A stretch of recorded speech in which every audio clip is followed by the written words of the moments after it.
Hey guys, it's coming up for Outlander, Season 3, Episode 7, Creme de Menthe. Sorry if I'm pronouncing that wrong, but I am not good on my French, as you guys know. And this episode I definitely was really looking forward to, especially because we are back into the swing of things. You know, Claire and Jamie are now reunited, and I was looking forward to seeing where the rest of the season was going to go. But to be fully honest with you guys, I was not the hugest fan of this episode. Don't get me wrong, I still thought it was solid, but it just wasn't really my favorite. I thought this episode was a little bit slower than some others. It wasn't that as interesting as some of the other ones have been. The ending really did make up for it, but a lot of the episode, there were just a lot of things going on that I just did not really care about. But I'm interested in seeing where the rest of the season is going. But let's just get into this episode because I definitely do want to talk about it. And we start off, we see Claire right where the last episode left off. As we know, Claire is now in danger. The man who was turning over Jamie's room was attacking her, and basically, she gets a few slashes with a knife, and as we know, you know, Claire's very tough, so she's not just gonna let anyone take advantage of her, so she gets in a few slashes with a knife. Through the course of events, the man trips, he smashes his head on the hearth in Jamie's room, and it seems like that was dealt with relatively quickly, which I wasn't necessarily satisfied with. I mean, yes, you can make the argument that when she was held captive by Randall, it was similar to that, but the difference was with Randall, that was, you know, throughout the course of an episode, and we had seen scenes between her and Randall before. We have no idea who this guy is. This character has no identity to us whatsoever, so therefore, we just don't care, and it just isn't that memorable. So Jamie comes in just after the man knocks himself cold. Claire starts doing what she does, and Jamie tries to talk her out of trying to help the man, but Claire wasn't one to let a person suffer without trying to help them before she became a doctor. However, now we know, you know, she's even more resolved in that belief now, you know, now that she's been in the modern day world, and Jamie remarks on her stubbornness that she has not changed in that respect either. And everyone jumps to and starts handling things once Jamie discovers the man is actually working for the Crown. And Madame Jean and Fergus start attending to orders as Jamie and Claire shout them out. And Claire asks for that horrible drill.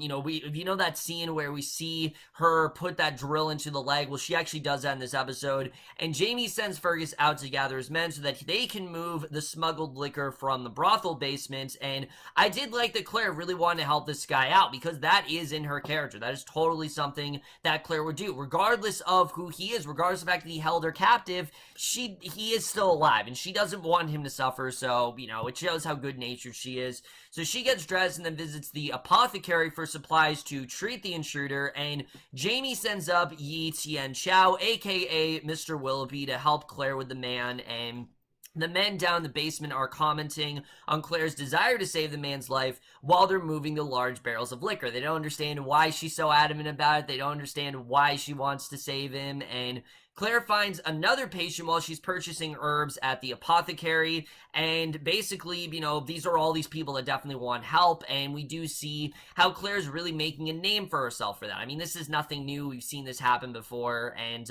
I do like seeing that while Claire has changed, this side of her still hasn't changed. She still is just as resourceful, she still is just as helpful, and she really does want to help as many people as she can, and that's something that has definitely, like I said, been in her character from day one. So young Ian and Fergus are hard at work. They're trying to sell the barrels of liquor before Lord Percival and the rest of his men find them.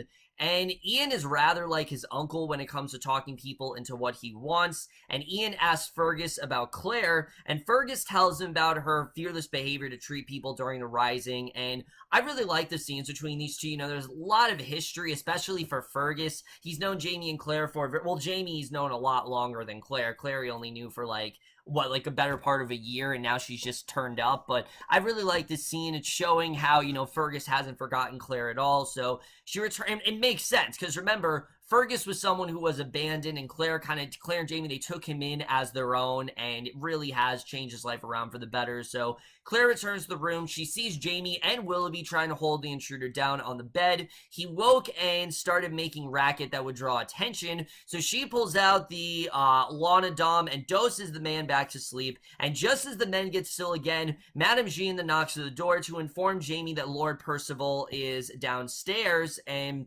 Claire continues to treat the man upstairs with Willoughby watching. Very delicate dancing is going on in both the attic and in the basement.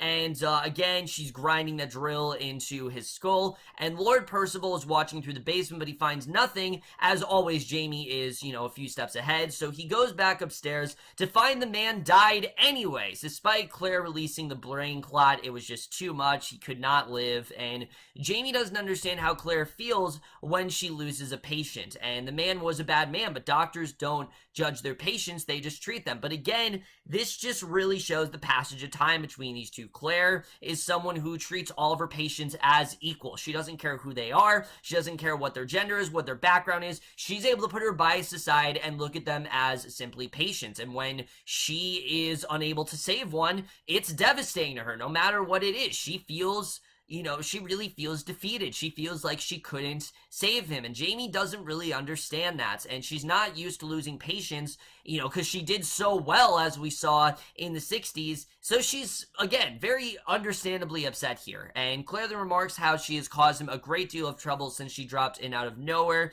And Jamie says he's grateful she has returned, no matter the cost. And they share a look that conveys love, really without saying the words. And this is, again, just reminds us how great of chemistry Caitriona and Sam Heughan really do have.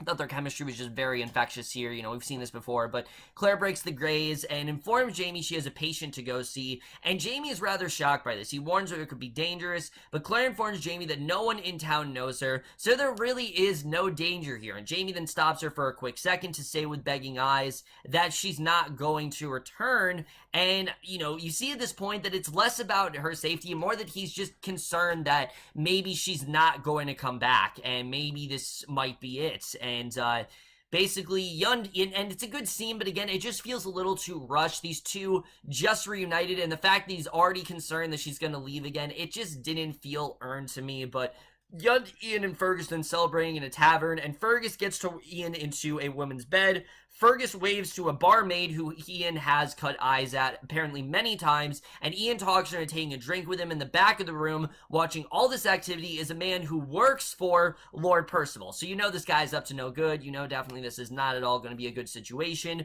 But Claire then checks in on Mr. Campbell and his sister. And look, I get it that Claire wants to treat these people, but this just wasn't particularly interesting to me. She diagnosed her with a mental disorder and instructs Mr. Campbell on how to treat her. He informs Claire they're leaving for the West Indies the next day, and Claire then bids them she travels and instructs him on some herbal teas instead of using Launadum to treat his sister, and basically that's what she needs to do. So again, I do like the way she's applying what she's picked up in the 60s to her real life. It just isn't as interesting as the show kind of thinks it is.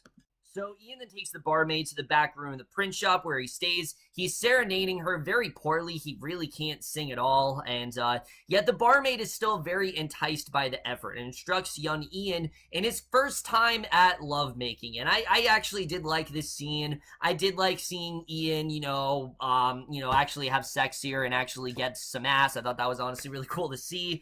But Claire returns to Jamie's room in the attic of the brothel, and Claire asks what Jamie did with the body of the man who died, and he reveals they put him in a barrel of Creme de Menthe, since most Scotsmen don't drink the stuff, and Claire suggests they find another home other than in the brothel, and Jamie said he sends almost everything he makes to Lallybroch, and his room in the brothel is free, so she suggests that she can open an establishment to earn money for them to live elsewhere. And just then there's a sudden knock at the door, and it lets Jamie know that Ian has shown up looking for his son. And I was surprised that Ian was actually still alive. We hadn't seen him. I didn't know if he was still there, but he's gone gray. He's lost a significant amount of weight since Claire last saw him, and he's shocked to see her because everyone again was under the impression that she was dead, and he feels like he's seeing a ghost. And they again explain that she went to Boston, leaving out that pesky trip, of course, through the Stones part, but they stick with the same story that she told both Fergus and Ian, so She only just realized that Jamie hadn't died at Culloden, and Ian is visibly shaken by the experience, but he is happy to see her. And Jamie then lies to Ian when he asks about young Ian's whereabouts. And as Ian walks out with Jamie, Ian assumes that Claire took Jamie's news well, and Jamie informs Ian that he hasn't told Claire yet. So again, it's the same topic that Fergus asked of in the previous episode, and we don't know what this is about. What is this topic? What is he hiding from her? This is something I am definitely very intrigued by, and I do like the way this is definitely building here. This is a very interesting, this is a very good way of keeping the intrigue going. Again, we don't know what everything that Jamie's been up to. There's something that Claire doesn't know, there's something that we don't even know, and I'm very interested in seeing what that's all about. And I'm pretty sure next week we're probably gonna get the answer to that, because in the promo it very much seems that way. But Ian and the barmaid are right in the middle of business when they hear a crash. The man who works for Lord Percival's looking for the liquor, and as he and Ian struggle, they knock up against a cabinet. The man finds the sedation pamphlets that could put Jamie's neck in a noose,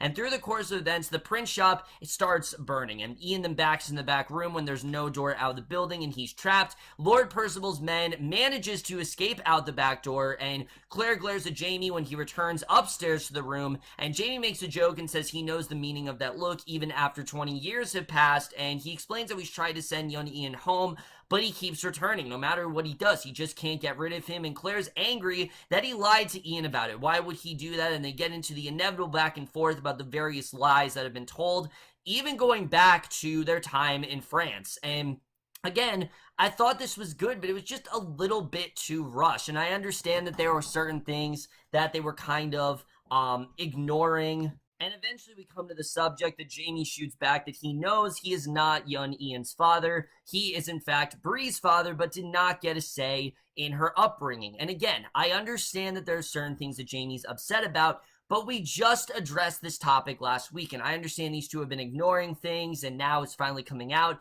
It just felt a little bit rushed to me. I feel like, you know, if there were 3 episodes where Jamie and Claire were happy and then they get mad at each other, that would have been fine. But it's just moving a little too quickly for my liking. And he said that Frank was given that right, and so the conversation turns, and he asks if Claire loved Frank when she returned to him. And Claire tries to assure Jamie that Frank was a good father to Bree, and that Claire was not in love with Frank after she returned. And, again, I thought this was a good scene. It's just, I didn't really feel like this was the time for it. I didn't really feel like there was a need for them to dive into this yet. I understand it's something that obviously, you know, something that it's this lingering sort of fear that Jamie has had in his mind. I totally understand that. But I just feel like they should have maybe addressed this a little bit later on than they did. But a knock at the door that informs Jamie there's a fire on the street where his print shop is located. Little do they know at this point, that is the print shop that's on fire. And Jamie and Claire get there to see the shop in flames. Jamie goes in because he knows the young Ian sleeps in the back of the shop, and he finds young Ian laying in the back room, almost passed out from the smoke, and he jumps over the side of the upstairs railing to get down to where Ian is. The stairs are so engulfed, so Jamie has to move his printing press over to use as a ladder to get them both out, and he grabs his picture of his son and young Ian. He manages to get out with young Ian on his shoulders. The print shop is starting to collapse behind Jamie as he's coming out, and once Ian can stop coughing, he tells Jamie about the man who took the pamphlet. They decide to take young Ian home to Lallybroch, and Fergus asks Jamie in a side conversation if Claire knows about Jamie's other wife yet. And again, there's a lot going on here that we clearly do not know about. We don't know really what Jamie's been up to, and that is the way this episode ends. So, like I said, not at all a bad episode, not even just an okay episode. This was overall a good episode. Just compared to some of the other ones we had, I wasn't as interested in what was going on here. I get it that Claire is back. I get she wants to save everyone, but it just feels a little bit redundant. It feels like we've seen this before, and it's just not as interesting now. And I will admit, I do think they're rushing a lot of stuff in this Claire and Jamie arc, and I understand they want to get into the meat of things because we're approaching the back half of the season. I totally do get that. But I do feel we are rushing things a little bit too quickly, especially this whole Jamie being upset about Claire and, you know, Claire and Frank raising Bree on their own and him not really getting a say in anything. I understand his frustration. I really do. I get why Jane would be upset. I mean, this is a daughter that he really wanted. We know how much he wanted a child in his life, and the fact that he was completely just away from her all this time and had no say in anything and didn't get to see any of her upbringing and had really no role in it whatsoever and was essentially just kind of, a ghost to her, really does upset him. You can totally understand where he's coming from there. I just feel this was not the time to address it. You were only on episode 7. The two have just met now. Why do we need to complicate things already? It just feels like I want to see an episode or two of them happy, of things going on, and then gradually reveal things. And the way they're doing the whole Jamie not telling Claire reveal is honestly really well done. The fact that Fergus and young Ian know something that Claire doesn't, that I am very intrigued by. What has Jamie been up to? What does he not want to tell Claire? And especially now that we know that he has another wife, there's clearly a lot more going on there than Claire really suspected. And I'm definitely interested in getting into what that's really all about. What has he been hiding from Claire? What doesn't he want her to know? All that stuff is very intriguing, and I can't wait to see where that does go, next week, because it seems like next week that's when that secret's going to come out, and I'm looking forward to seeing how all that really does play out. I'm also really liking young Ian and Fergus. I really like the dynamic that these two have. We haven't really seen something quite like this where it's two, sort of friends and their whole dynamic. We're not really used to it, and I do like the two actors. I think they're doing a very good job, and I definitely did like what we got from them here. And I do like, Ian seeing Claire. I thought that was a good scene. It looks like they are going back to Scotland next week in Lallybroch, so I'm looking forward to seeing how that all does turn out. And I'm also looking forward to getting more, like I said, into Jamie's actual lifestyle. What has he been up to all this time? What has he done as Alexander Malcolm? Clearly a lot that he hasn't told Claire about. And there's a lot of stuff that even we don't know about, and I like that we don't know what's going on here. If we knew, it wouldn't be as intriguing. It wouldn't be as surprising as this stuff is. So I do like that they are keeping us in the dark about a lot of things, because once Claire finds out, that's really going to, seems like it's going to fracture their relationship. Now, I don't think these two are going to split up, but there definitely is the question of, can these two really survive? Can their relationship actually, is their relationship going to be completely untouched by these sort of secrets that Jamie has kept from Claire, or is it really going to affect their relationship? I think that's something that we definitely do need to be thinking about. Overall, guys, I did enjoy this episode. I definitely did like what we got here. It's just compared to some of the episodes, it wasn't as interesting as some of the other ones have been, but I still really did enjoy it, and I'm going to give Outlander Season 3, Episode 7, Creme de Menthe, a B. So over, guys, in this episode of Outlander, let me know what you guys thought of this episode overall, left your thoughts in it. Like I said, definitely am interested in seeing where the rest of the season is going to go. I just really hope they're not rushing through things, which it kind of seems like they are at this point. But that's my review. Hope you guys enjoy. See you guys in my next video, and I will see you guys for that. Okay, bye.